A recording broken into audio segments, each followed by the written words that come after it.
Today we're going to be looking at a 2014 Toyota Rav4. We're going to be changing out the radio because it's having a problem with the startup sequence. And we'll show you what that is. It's going to do this. The screen's going to come up. It's going to have like a little updating right here. Once it does that, it just cuts off.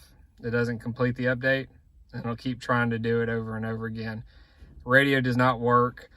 One of the checks you want to do with this before you get another radio is to make sure that you don't have a ground problem. Put the vehicle in reverse. If you can put it in reverse and your backup camera is working, that means you don't have a ground problem. So that means that you actually need to get a new radio. It has something to do with the audio or the auto system, audio module in the radio itself. When you're buying a new radio, you have to make sure that you match up the numbers. This number right here, you got 100328. The one that we bought has the same one, 100328. Now, the first step that you want to do when working with anything electrical, especially a radio, is you want to make sure that you disconnect the negative terminal. So we're going to get out of the vehicle.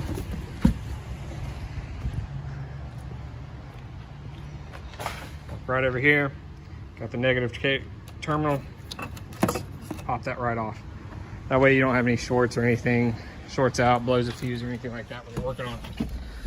All right, so the first step that we're going to do is you're going to take, you got your upholstery tool, molding tool, anything, whatever you want to call it. It's a great tool to have. You don't necessarily want to use a flathead screwdriver. You can if you get in a pinch, but you got to be very careful because you can crack the plastic on this. So what you want to do is you want to start with this piece up here. We've already kind of popped everything off just to make this video go a little bit faster. Pop that right off. You just go all the way down it. It's going to go all the way down here. You just pop, pop, pop. You can look right here, all the quick release pins. Put that to the side. The next thing you're going to do is you're going to pop out these vents. You just start right up here. You got one quick release right there, one quick release right there, and then one quick release on the bottom. They come out really, really easy. Same thing, pop, pop, comes right out. The next thing you want to do is you're going to take off the clock and then the hazard. All right, so you got one quick release right here, one quick release right here. You pop that off, it's connected. You don't have to disconnect that. Now, with the radio, you have 4 bolts. Okay, you got one right here, one right there, one right there. You see it? One right there. All right, so you just take those off. It's a 10mm bolt. Like I said, I've already done this. I wanted to make this video as quick as possible because this is pretty easy replacement. There you go. Now, once you get that, you're just going to lift up on the radio, wiggle it out, and it's going to come right out. Now, you can push it forward. I use my upholstery pin, and you can just pop these right out. I don't know if I can do it with holding the camera right here. Got that one right there, that one.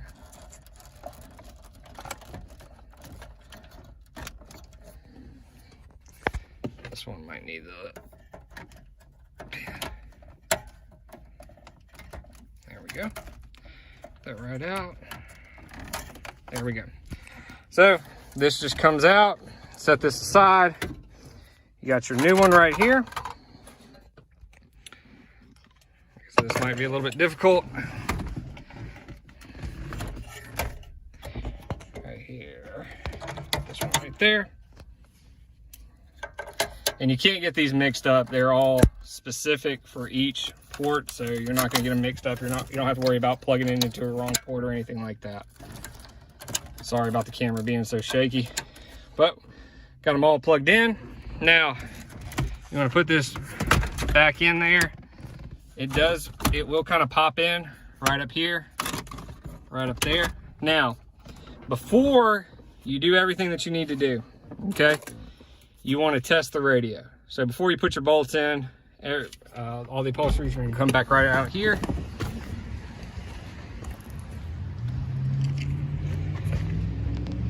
Put your negative back on.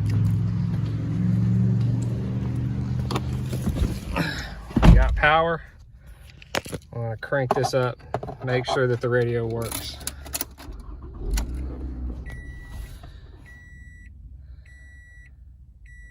It's gonna go through the startup process.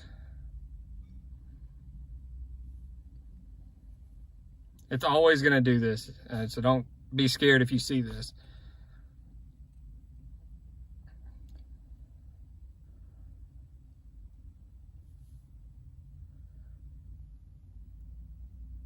All right, once you see the Toyota, you know that it's working.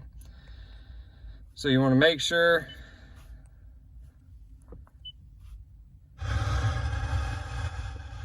just want to make sure that you got your radios working.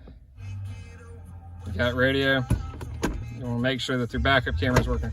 So everything's working. All right, once you do that, you put your 4 bolts back in. Like I said, it's a 10 millimeter. Pretty simple. This is one thing that you like about this, is you got a lot of room to work with these. Take that back, pretty simple. You just pop this right back in. Don't be forceful with it, it's gonna slide right in, okay? You're not gonna have to make any major adjustments with them. Everything's gonna pop back in. You just slide these back in. They will snap back in. You're gonna tighten those bolts. I'm gonna go back and tighten them. Tighten those bolts. Boom. Boom. You're gonna take your trim piece, line it right up. This will pop right in. It's pretty simple. And then you're done. You got a new radio. So within 7 minutes, you can do this. Pretty simple. All you need, just got the upholstery tool, the removal, the molding tool, and then a 10 millimeter socket. Simple, easy peasy. Get it done. You got your radio. We bought one from a salvage yard. That's probably gonna be your cheapest bet. Definitely, you can get one at a dealership. They're about $600-700 bucks. So I would check your local salvage yard just to make sure you spend a little bit less money there. So, all right, y'all have a wonderful day.